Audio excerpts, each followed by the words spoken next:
नमस्कार, भारत एट 7 में आपका स्वागत है। मैं हूं चंद्रशेखर जोशी और इस बुलेटिन में हम आपको विभिन्न राज्यों की खबरें दिखाते हैं। लेकिन आइए सबसे पहले आपको दिखाते हैं इस वक्त की हेडलाइंस। सुपर स्वच्छ लीग श्रेणी में इंदौर बना सबसे साफ शहर। नई दिल्ली में राष्ट्रपति द्रौपदी मुर्मू ने प्रदान किए स्वच्छ सर्वेक्षण 2024-25 पुरस्कार। 4 श्रेणी में दिए गए 78 पुरस्कार। राष्ट्रपति ने स्वच्छता मित्रों के प्रयास को बताया सराहनीय। ऑपरेशन सिंदूर के जरिए पाकिस्तान को मिला करारा जवाब। जयपुर में सहकार एवं रोजगार उत्सव में गरजे केंद्रीय सहकारिता मंत्री अमित शाह। कहा, आने वाले 100 साल सहकारिता के।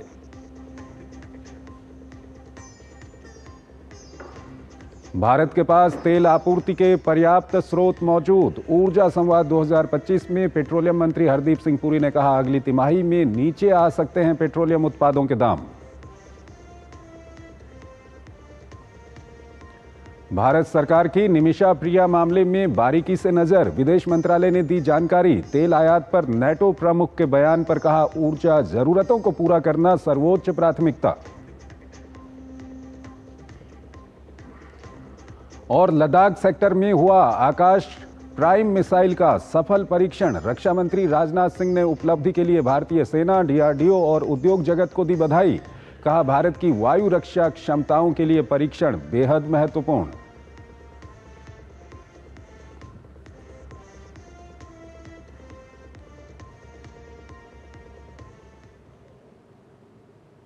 और आइए सबसे पहले आपको बिहार की ओर लिए चलते हैं और बिहार वालों के लिए काफी अच्छी खबर है। बिहार के मुख्यमंत्री नीतीश कुमार ने राज्य के लोगों को बड़ी राहत दी है। अब राज्य के घरेलू उपभोक्ताओं को 125 यूनिट तक बिजली मुफ्त मिलेगी, जिसका लाभ लगभग 1 करोड़ 67 लाख परिवारों को मिलेगा। खास बात यह है कि इसका लाभ जुलाई महीने के बिजली बिल से ही लोगों को मिलेगा। ये रिपोर्ट देखिए। बिहार में हर महीने सभी उपभोक्ताओं को 125 यूनिट बिजली फ्री। 1 अगस्त 2025 से मुफ्त मिलेगी बिजली। जुलाई माह के बिल से उपभोक्ताओं को राहत। बिहार के कुल 1 करोड़ 67 लाख परिवारों को होगा लाभ। घरेलू उपभोक्ताओं से सहमति लेकर लगाए जाएंगे सौर ऊर्जा संयंत्र। कुटीर ज्योति योजना के तहत निर्धन परिवार को मिलेगा लाभ। सौर ऊर्जा संयंत्र लगाने का खर्च बिहार सरकार उठाएगी। बिहार में आगामी विधानसभा चुनाव से पहले बिहार की एनडीए सरकार ने राज्य के बिजली उपभोक्ताओं को बड़ी राहत दी है। मुख्यमंत्री नीतीश कुमार ने बिहार में 125 यूनिट मुफ्त बिजली देने की घोषणा की है। मुख्यमंत्री ने 125 यूनिट तक मुफ्त बिजली देने का ऐलान किया है। ये फैसला 1 अगस्त 2025 से लागू होगा। इसका अर्थ है कि जुलाई माह के बिल से ही इसका लाभ उपभोक्ताओं को मिलना शुरू हो जाएगा। मुख्यमंत्री नीतीश कुमार ने खुद इस निर्णय की जानकारी सोशल मीडिया के माध्यम से दी है। घरेलू ग्रामीण शहरी क्षेत्र के उपभोक्ता को 125 यूनिट खपत करने वाले का बिल शून्य आवेगा और ये 1 करोड़ 46 लाख में 1 करोड़ 67 लाख घरेलू उपभोक्ता का बिजली शून्य आने से, और दूसरा भी कि जो 20 लाख उपभोक्ता शेष बच गए घरेलू उपभोक्ता में, जिसका 125 यूनिट से ज़्यादा खपत है, तो 125 यूनिट तक उसका भी फ्री रहेगा। सीएम नीतीश कुमार के इस फैसले से राज्य के 1 करोड़ 67 लाख परिवारों को सीधा फायदा होगा। ये योजना खासकर गरीब और मध्य वर्गीय परिवारों के लिए बड़ी राहत साबित होगी। राज्य सरकार ने तय किया है कि अगले 3 वर्षों में इन सभी घरेलू उपभोक्ताओं से सहमति लेकर उनके घर की छतों पर अथवा नजदीकी सार्वजनिक स्थल पर सौर ऊर्जा संयंत्र लगाकर भी लाभ लिया जाएगा। 125 से वैसे लोगों को काफ़ी राहत मिलेगी, क्योंकि हमारा जो पेनिट्रेशन है, मतलब जो मेरा अपना हम लोगों का जो बिजली पहुंचाने की जो साहब की जो नीयत है नेताजी की, तो उससे हम लोग घर घर बहुत जगह बिजली पहुंचाए। तो बहुत गरीब लोग भी हैं जो बिजली यूज़ करते हैं, कभी टोका फंसा लेते हैं तो पुलिस तंग करता है और उनकी ये स्थिति नहीं है कि वो बिजली पेमेंट कर सकें। तो वैसे लोगों को बहुत राहत मिलेगी, गरीब लोगों को इसका बहुत फ़ायदा मिलेगा। बिहार सरकार के फैसले से बिहार की जनता में काफी खुशी है। राज्य के ज्यादातर मध्य वर्गीय परिवार का बिजली का बिल 125 से 150 यूनिट के अंदर आता है। ऐसे में मोटे तौर पर देखा जाए तो उनका बिजली बिल पूरी तरह से माफी हो जाएगा। 125 यूनिट बिजली फ्री करके आम जनता पे पड़ने वाले रोजमर्रा की जरूरतों में जो खर्च एक बढ़ती है और मिडिल क्लास फैमिली के ऊपर जो मध्यम वर्ग आय वर्गीय हैं उनके ऊपर जो ये खर्च बढ़ता है उन पे एक बहुत बड़ा मानसिक शांति और आर्थिक शांति देने का काम किया है। ये बहुत बड़ा तोहफा है बिहार के वासियों के लिए, निवासियों के लिए, क्योंकि ये इतना बड़ा दिल नीतीश कुमार का ही हो सकता है। और ये इस घोषणा के बाद बहुत सारे लोगों को बहुत सारा रिलीफ मिलेगा। इस महंगाई के टाइम में कम से कम 125 यूनिट्स फ्री मिलना ये बहुत बड़ा तोहफा है तो बहुत अच्छा बात है। आम जनता के लिए बहुत अच्छी बात है कि बिजली बिल फ्री हो गया और हम लोग का भार भी कम हो गया।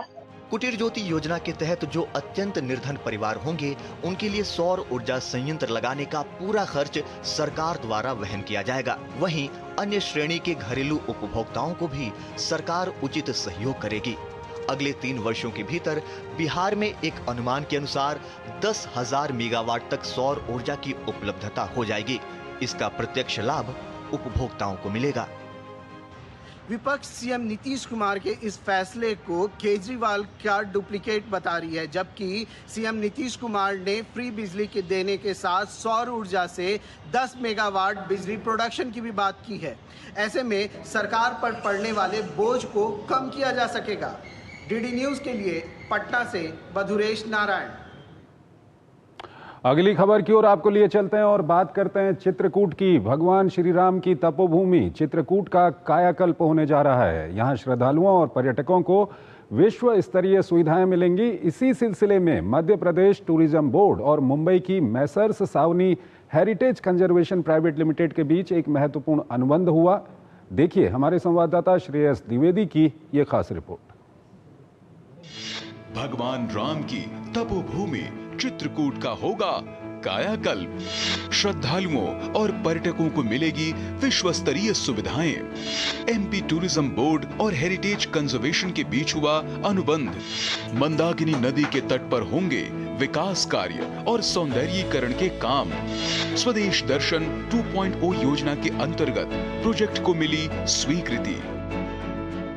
मध्य प्रदेश टूरिज्म बोर्ड और मुंबई की मेसर्स सावनी हेरिटेज कंजर्वेशन प्राइवेट लिमिटेड के बीच बुधवार को एक महत्वपूर्ण अनुबंध हुआ। इस अनुबंध के माध्यम से जिला सतना में मां मंदाकिनी नदी के तट पर चित्रकूट में विभिन्न विकास कार्य एवं सौंदर्यीकरण के कार्य होंगे, जिससे श्रद्धालुओं और पर्यटकों को विश्व स्तरीय सुविधाएं उपलब्ध होंगी। चित्रकूट में कलेक्टर की अध्यक्षता में डेस्टिनेशन मैनेजमेंट समिति का गठन किया जा चुका है और भविष्य में एक डेस्टिनेशन मैनेजमेंट ऑर्गेनाइजेशन की स्थापना की जाएगी, जो योजना प्रचार प्रसार एवं संचालन के कार्यों का उत्तरदायित्व निभाएगी। चित्रकूट के विकास के लिए जो मध्य प्रदेश टूरिज्म बोर्ड और मेसर्स सावनी कंजर्वेशन कंपनी के बीच जो एमओयू हुआ है वो बहुत महत्वपूर्ण इस मामले में है कि इससे न केवल भगवान राम के वनवास के काल की स्मृतियाँ जो संजोई गई हैं उनका विकास होगा और वहाँ पर हर साल बड़ी तादाद में लोग आते हैं, पर्यटक आते हैं धार्मिक, वो उसे न देख पाएंगे, बल्कि एक सबसे बड़ी बात यह है कि एक आध्यात्मिक अनुभव भी उनको इसके साथ होगा।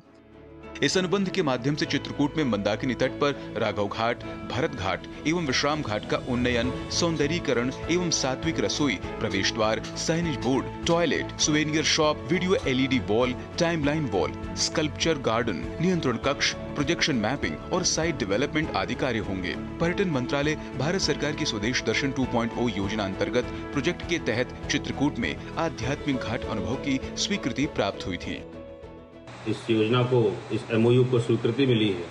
स्वीकृति प्रदान भारत सरकार द्वारा की गई है।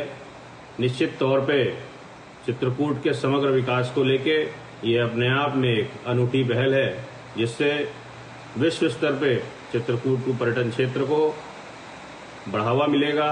मध्य प्रदेश सरकार के पर्यटन विकास मंत्रालय ने मुंबई की एक बड़ी कंपनी से चित्रकूट के समुचित और समग्र विकास के लिए टाई अप किया है। इसके माध्यम से चित्रकूट का समग्र विकास किया जाएगा, जिससे स्थानीय व्यक्तियों को रोजगार के अवसर भी प्राप्त होंगे और यह रोजगार प्राप्त होंगे तो क्षेत्र समृद्ध होगा। इससे निश्चित तौर पर चित्रकूट विश्व पटल पर अपना स्थान दर्ज करेगा।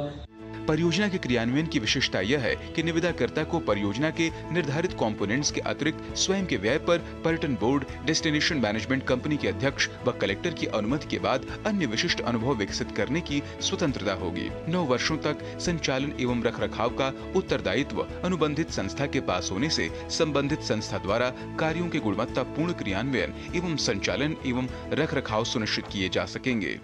भगवान श्री राम की तपोभूमि चित्रकूट अब एक नए रूप में दिखेगी। आध्यात्मिक आस्था और ऐतिहासिक विरासत से जुड़ा यह स्थल अब श्रद्धालुओं और पर्यटकों के लिए भी आकर्षक बनने जा रहा है। कैमरा पर्सन चंद्रमोहन के साथ श्रेयस द्विवेदी, डीडी न्यूज, मध्य प्रदेश।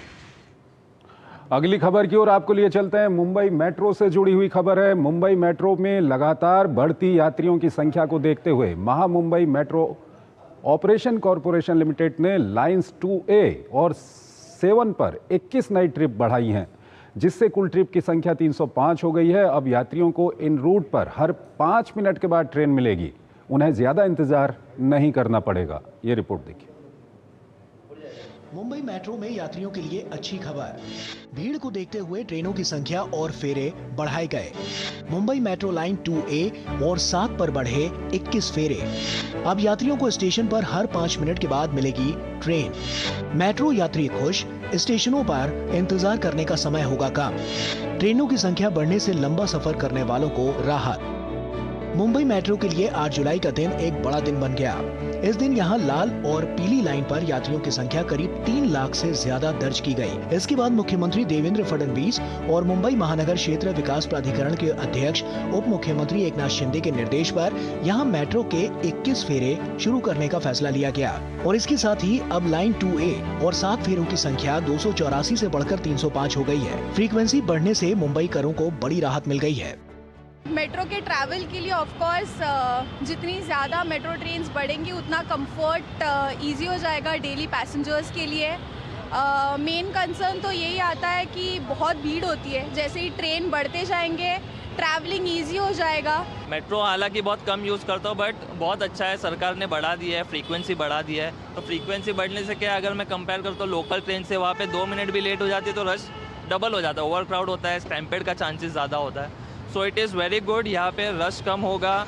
इस बढ़ोतरी को सुचारू रूप से संचालित करने के लिए 3 नए ट्रेन सेट भी तैनात किए गए हैं, जिससे अब कुल संचालनरत रेक्स की संख्या 21 से बढ़कर 24 हो गई है। इस सेवा विस्तार का सबसे अहम पहलू ये है कि पीक आवर्स के दौरान मेट्रो की फ्रीक्वेंसी को 6 मिनट 35 सेकंड से घटाकर 5 मिनट 50 सेकंड कर दिया गया है। इससे प्लेटफॉर्म पर भीड़भाड़ में कमी आएगी और यात्रियों के इंतजार का समय भी घटेगा। वहीं नॉन पीक आवर्स में फ्रीक्वेंसी 9 मिनट 30 सेकंड बनी रहेगी, जिससे ऊर्जा की बचत और परिचालन संतुलन बना रहेगा। 20 जनवरी 2023 में इसको लोगों के लिए खोल दिया गया था। 18 को जब पीएम ने इसको इनॉग्रेट किया था तब ये माना जा रहा था कि ये जो है एक लाइफलाइन, जिस तरीके से मुंबई लोकल है वैसे ही एक लाइफलाइन साबित होगी। और जिस तरीके से के आंकड़े आए और जिस तरीके से अब नई सेवाएं इस रूट पर शुरू करने की ज़रूरत महसूस हुई, साफ साफ यह संकेत दे रहा है कि जो प्रधानमंत्री नरेंद्र मोदी का जो विजन है खास करके अर्बन मोबिलिटी को लेकर, वो कहीं ना कहीं अपने मकसद में, उद्देश्य में सफल साबित हो रहा है। अपने सहयोगी गौरव कागड़ा के साथ योगेश कुमार शीतल, दूरदर्शन समाचार, मुंबई। खबरें अभी और भी हैं, लेकिन पहले एक छोटा सा ब्रेक। कैंट गोल्ड से पानी होता है ज्यादा प्योर। बैक्टीरिया के अलावा हानिकारक सिस्ट भी निकलती है। बिना बिजली से चलने वाला वाटर प्योरीफायर जो पानी को शुद्ध करे और बीमारियों से बचाए। अब हर परिवार होगा स्वस्थ कैंट से। जब धरती चीर कर निकलता है लोहे का पत्थर और मिलता है मोंगिया के जोश से, फिर तपता है, पिघलता है और बनता है फौलाद। अब होता है सरिया सारी खूबियों के साथ। मोंगिया स्टील, मजबूत देश का मजबूत सरिया। LIC लाया है unit linked insurance plan index plus. जीवन बीमा पाइए और निफ्टी स्टॉक्स के साथ अपने मार्केट रिटर्न्स को तेजी से बढ़ाइए। इस अट्रैक्टिव कॉम्बिनेशन के साथ अपना कल सुरक्षित कीजिए। सिर्फ 2500 रुपए मंथली प्रीमियम से शुरुआत कीजिए। आज ही LICindia.in पर जाएं। जो लक्ष्य चुना था समझ आने लगा है। GLA यूनिवर्सिटी, उच्च लक्ष्यों की निश्चित प्राप्ति। फिर ये डुगडुगी गई कहाँ? पापा के साथ साथ सारे सपने भी चले गए। अब तो बस अपने गैराज में बैठा लोगों की डुगडुगी ठीक करता रहता हूँ। और अपने बच्चों के सपनों के साथ ऐसा कुछ नहीं होने देना। वो कैसे? पहले से लाइफ इंश्योरेंस का टर्म प्लान ले रखा है। बड़े भैया, सपनों को रखो सुरक्षित टर्म प्लान के साथ। सबसे पहले लाइफ इंश्योरेंस। कैंट गोल्ड से पानी होता है ज्यादा प्योर। बैक्टीरिया के अलावा हानिकारक सिस्ट भी निकलती है। बिना बिजली से चलने वाला वाटर प्योरीफायर जो पानी को शुद्ध करे और बीमारियों से बचाए। अब हर परिवार होगा स्वस्थ कैंट से।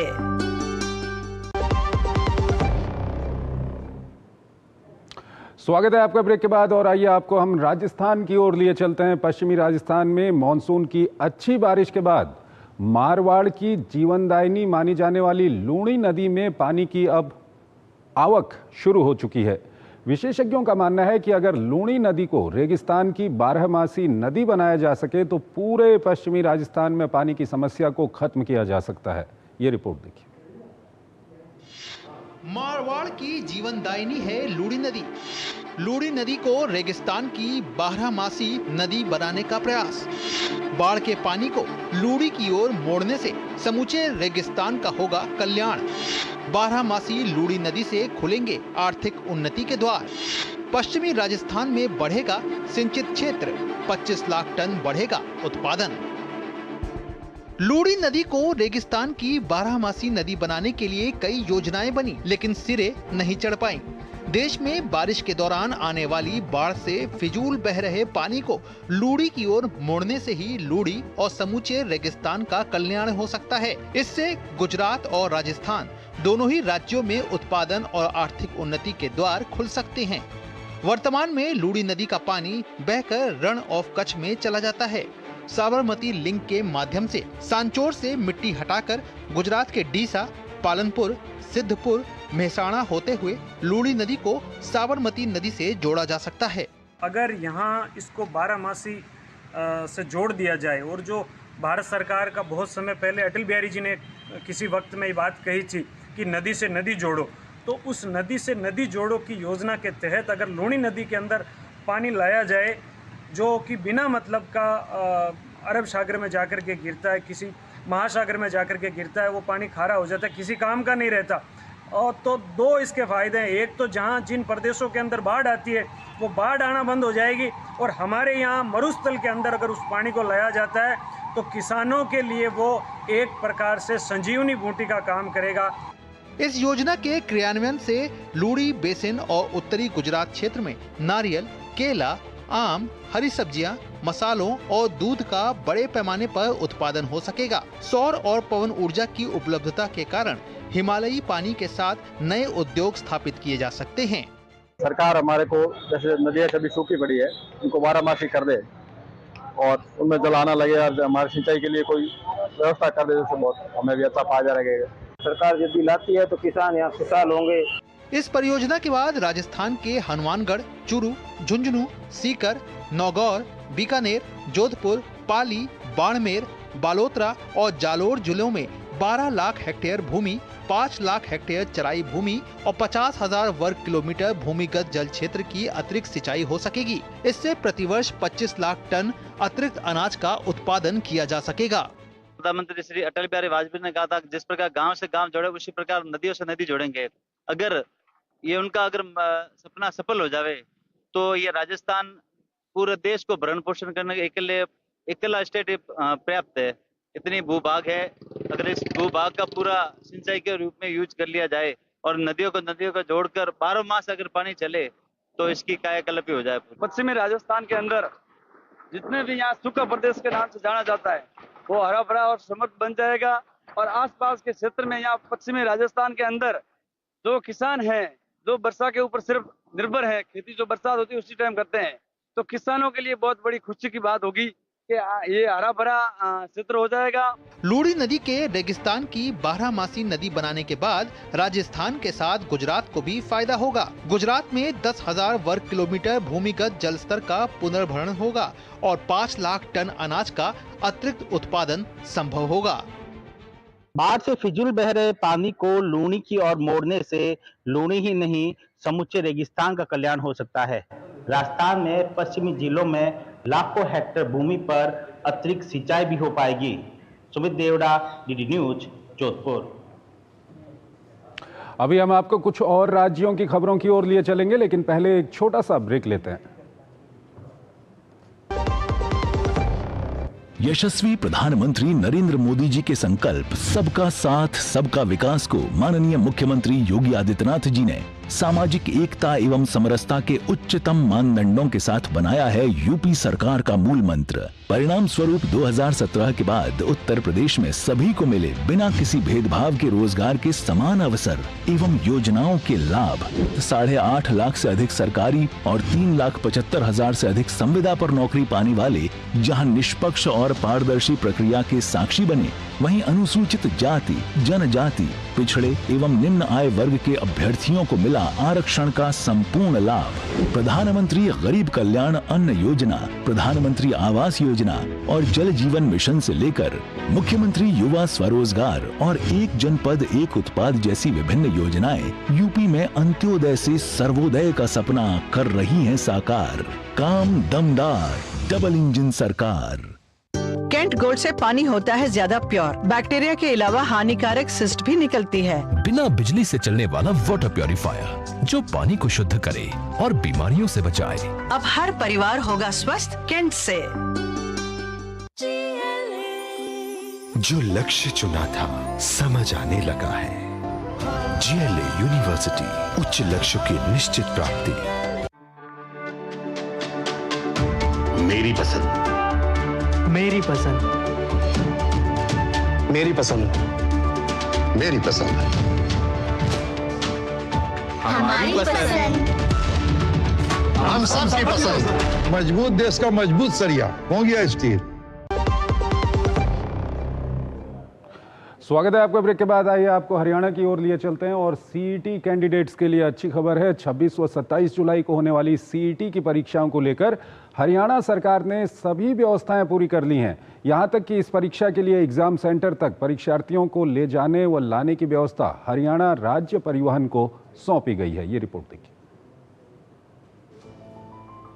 हरियाणा में 26 और 27 जुलाई को होने वाले कॉमन एलिजिबिलिटी टेस्ट के दिन सभी स्कूल और कॉलेज बंद रहेंगे।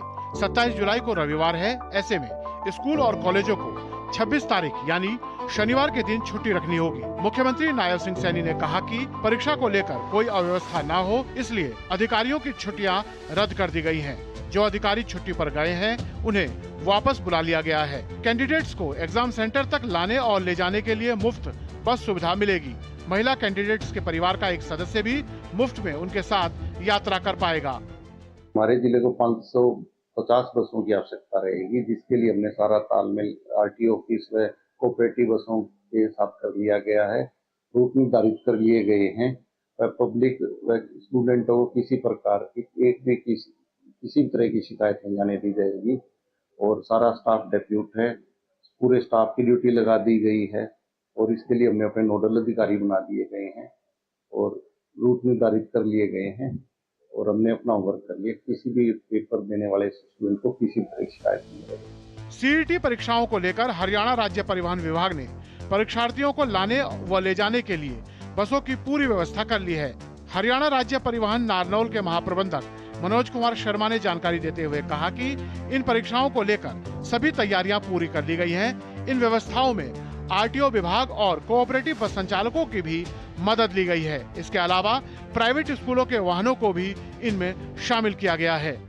26 तारीख की मॉर्निंग के अंदर हम, क्योंकि पेपर 10 बजे का, तो हम 5 बजे से सुबह पहली बस अपनी शुरुआत कर देंगे ताकि टाइमली पेपर देने के लिए सभी बच्चे टाइम से पहुँच जाए। 26 जुलाई को परीक्षा वाले दिन सुबह 5 बजे बस स्टैंड पर छात्रों को तैयार मिलेंगी।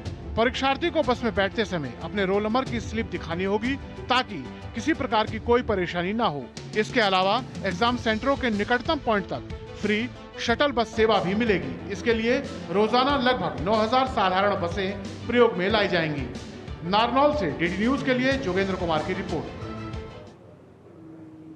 अगली खबर महाराष्ट्र से है। महाराष्ट्र विधानसभा का मॉनसून सत्र चल रहा है और पिछले कुछ दिनों से नेता एक दूसरे पर जमकर बयानबाजी और आरोप प्रत्यारोप कर रहे हैं।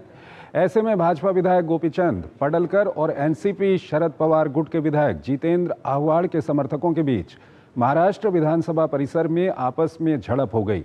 बीजेपी विधायक गोपीचंद पडलकर के साथ विधानसभा की लॉबी में धक्का मुक्की की गई। संजय उपाध्याय ने सदन में इसकी जांच कर कार्रवाई की मांग की है। इस पर विधानसभा अध्यक्ष राहुल नार्वेकर ने तुरंत जांच का आश्वासन दिया है। तो भारत एट 7 में आज फिलहाल इतना ही। आप हमारी पूरी टीम को इजाजत दीजिए। नमस्कार।